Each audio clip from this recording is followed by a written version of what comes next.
Hello friends, क्या आप diabetes से परेशान हैं और आपका ब्लड शुगर कॉन्स्टेंटली हाई रहता है?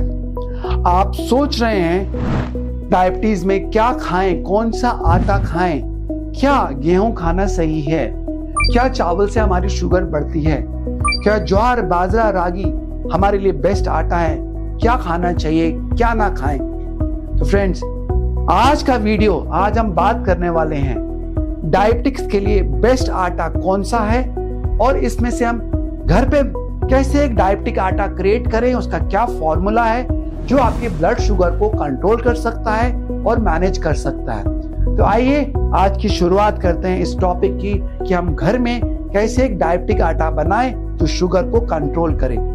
तो पहले हम बेसिक समझें। डायबिटिक्स में जो ब्लड शुगर बढ़ता है वो कार्बोहाइड्रेट्स की तरह से बढ़ता है। ये बहुत इंपॉर्टेंट है, हम अपने डाइट में कार्बोहाइड्रेट्स को कम से कम लें और ऐसे कार्बोहाइड्रेट लें जिनसे शुगर ज्यादा ना बढ़े। कार्बोहाइड्रेट के दो मेन सोर्स हैं, खास करके इंडियन डाइट में। एक हमारे सीरियल्स यानी कि आटा, चावल, रागी, इनको हम सीरियल्स बोलते हैं, और दूसरा है शुगर। तो शुगर किसी भी फॉर्म में उसको हमें बिल्कुल नहीं लेना है या बिल्कुल रिड्यूस फॉर्म में कम कर देना है उसको, बिकॉज शुगर से तेजी से आपकी डायबिटीज बढ़ती है। कार्बोहाइड्रेट्स में, सीरियल्स में हमको राइट सीरियल चुनना है जो हमारी शुगर को अधिक ना बढ़ाए। तो आइए इसको समझते हैं कुछ गहराई में। सबसे पहले हम अपने बेसिक्स कंसेप्ट्स क्लियर करेंगे जो है अबाउट ग्लाइसेमिक इंडेक्स, क्योंकि ग्लाइसेमिक इंडेक्स को जाने बिना आप नहीं समझ पाएंगे कौन सा आटा आपके लिए बेस्ट है। ग्लाइसेमिक इंडेक्स क्या है? ग्लाइसेमिक इंडेक्स एक ऐसा पैरामीटर है जो बताता है कि उस खाना को खाने के बाद आपका ब्लड शुगर कितने यूनिट्स बढ़ता है। अगर ग्लाइसेमिक इंडेक्स 70 से ऊपर है तो ये आपकी डायबिटीज के लिए बहुत हानिकारक है।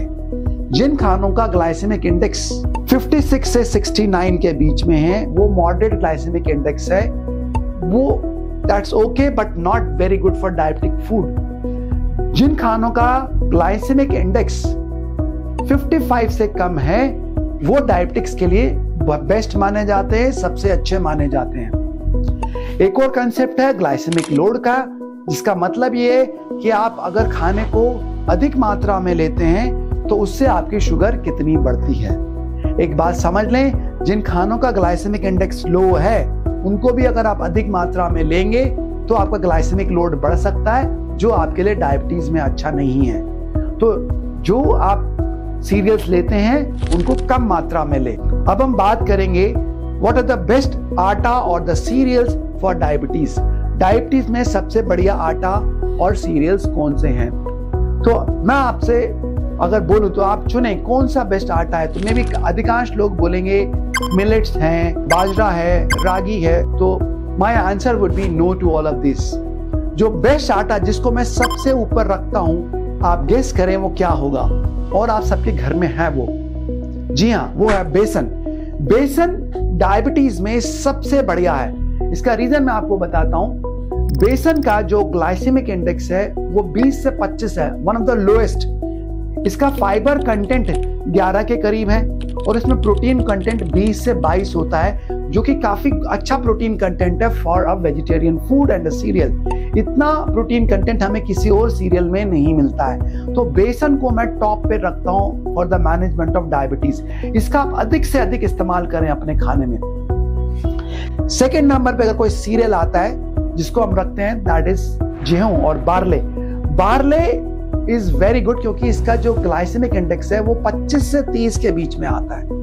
और इसके अंदर एक बात और है, इसके अंदर हमको काफी फाइबर्स भी मिलते हैं, करीब करीब इसमें 11 ग्राम फाइबर्स हमें मिल जाते हैं, 11 से 17 ग्राम फाइबर्स मिल जाते हैं। एंड ऑल्सो ये हम देखा जाता है इसमें बीटा ग्लूकैन नाम का एक फाइबर होता है। जो बीटा ग्लूकैन फाइबर है वो सॉल्युबल फाइबर है और वो हमारे इंसुलिन रेजिस्टेंस को इंप्रूव करता है। नाउ अनदर थिंग जो हम देखते हैं, द थर्ड आटा जो काफी अच्छा है जिसको हम इस्तेमाल कर सकते हैं वो है oats. Oats is another very good diabetic food. अगर आप इसको इस्तेमाल करते हैं, ओट्स का ग्लाइसेमिक इंडेक्स 44 से 55 के बीच में है और इसके अंदर भी बीटा ग्लूकान का फाइबर प्रेजेंट होता है। How to create a diabetic atta at your home. अपने घर में डायबिटिक आटा कैसे हम बनाएं जो आपका ग्लाइसेमिक इंडेक्स को लो रखे। तो पहली बात तो मैं आपको बोलना चाहूंगा कि आप वीट राइस और रागी को छोड़कर जो हमने काफी ऑप्शंस दिए हैं, अगर उनसे कोई आटा बनाए तो ज्यादा बेहतर होगा, क्योंकि इनका ग्लाइसेमिक इंडेक्स काफी ज्यादा होता है, 70 से ज्यादा होता है। तो आपके लिए बेस्ट आटा है वो बार्ले है। बार्ले मतलब जौ।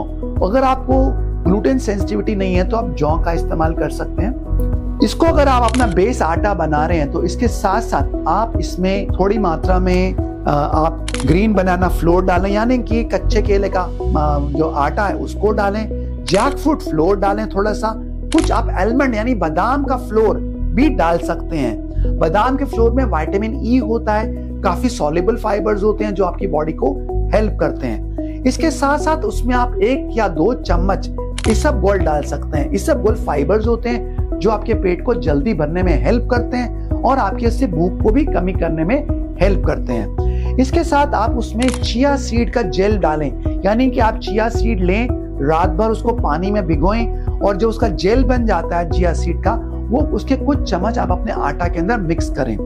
दूसरी बात, जब आप ये आटा बना रहे हैं इसके अंदर ये सब चीजें डालें, थोड़ा सा फ्लैक्सीड जरूर डालें। फ्लैक्सीड का मतलब क्या है, इसमें ओमेगा 3 फैटी एसिड काफी मात्रा में आपको मिलते हैं। तो फ्लैक्सीड 1 या 2 चम्मच या फ्लैक्सीड का पाउडर आप डालें, इससे आपको ओमेगा 3 फैटी एसिड मिलेंगे। इसमें आप कुछ घी डाल सकते हैं या ऑलिव ऑयल डाल सकते हैं। अगर आप हेल्थ कॉन्शियस है तो ऑलिव ऑयल का इस्तेमाल कर सकते हैं। इसको करने के बाद जो आप पानी इस्तेमाल करते हैं, जो नीडिंग के लिए आप पानी इस्तेमाल करते हैं गूंदने के लिए, उसको थोड़ा वार्म रखें। थोड़ा वार्म पानी इस्तेमाल करने से क्या होता है कि ये ज्यादा अच्छे से घुल पाते हैं, नहीं तो अदरवाइज ये आटों को आपस में मिक्स करना और नीड करना डिफिकल्ट होता है। तो थोड़ा गर्म पानी का इस्तेमाल करें। और जब आप इसको बना लें इस पूरे आटे को, तो थोड़ी देर के लिए उसको फ्रिज में जरूर रखें। अगर आप इन सब चीजों को इस्तेमाल करते हैं तो इस आटे को आप प्रॉपर्ली गूंद पाएंगे और बहुत अच्छी सॉफ्ट रोटियां बना पाएंगे। एक और अमेजिंग फैक्ट मैं आपको बताने जा रहा हूं। एक नया कंसेप्ट आ रहा है जिसको हम बोलते हैं रेजिस्टेंट स्टार्च। तो ये रेजिस्टेंट स्टार्च क्या है? जैसे आपने आटा गूंदा या चावल बनाए या आपने आलू को उबाला, इन सब को अगर आप उबालने के बाद या गूंदने के बाद कुछ घंटों के लिए फ्रिज में रख दें ठंडा होने के लिए और फिर निकालें, तो इन सब के अंदर रेजिस्टेंट स्टार्च की मात्रा बढ़ जाती है। तो सिंपली अगर आप राइस खाना चाहते हैं, उसको बनाकर आपने अगर उसको फ्रिज में रख दिया या आलू को बॉईल करके फ्रिज में रख दिया एंड बाद में कुछ घंटों के बाद निकाला एंड देन कुक किया या देन गर्म करके खाया, तो रेजिस्टेंट स्टार्च बढ़ जाएगा। रेजिस्टेंट स्टार्च आज एक बहुत अच्छा कंपाउंड माना जा रहा है इंसुलिन सेंसिटिविटी को बढ़ाने के लिए। रेजिस्टेंट स्टार्च आपकी आंतों में, खास करके बड़ी आंत में जाके ब्यूट्रेट नाम का एक कंपाउंड को इंक्रीज करता है। ये ब्यूट्रेट एंटी इंफ्लेमेटरी है, इंसुलिन रेजिस्टेंस को कम करता है, आपकी डायबिटीज को कंट्रोल करने में मदद करता है। तो अगर आपने आलू या चावल या आटा कभी खाना भी हो तो उसको बनाकर फ्रिज में रखें और बाद में गर्म कर उसको खाएं। इससे आपको रेजिस्टेंट स्टार्च बढ़ेगा और ये आपकी शुगर स्पाइकिंग को भी कम करने में हेल्प कर सकता है। आप मुझे जरूर शेयर करें कि आप इनमें से कौन सा आटा खाना पसंद करेंगे, कैसे उसको यूज करेंगे। और ऑल्सो फ्रेंड्स, हमने कुछ रेसिपीज के फॉर्मूलाज भी बनाए हैं जो आप इन फ्लोर्स के साथ ब्रेड बेकिंग में या खाना बनाने में इस्तेमाल कर सकते हैं। अगर आपको वो रेसिपीज की कॉपी चाहिए तो आप हमें कमेंट्स में लिख के भेजें रेसिपी, तो हम उसकी रेसिपीज आपको दे देंगे। ऐसी कुछ रेसिपीज हैं जो डायबिटीज में काफी सक्सेसफुल हैं जिसको आप इस्तेमाल कर सकते हैं। So friends, please share this videos to people who can use this content and be helped. Thank you.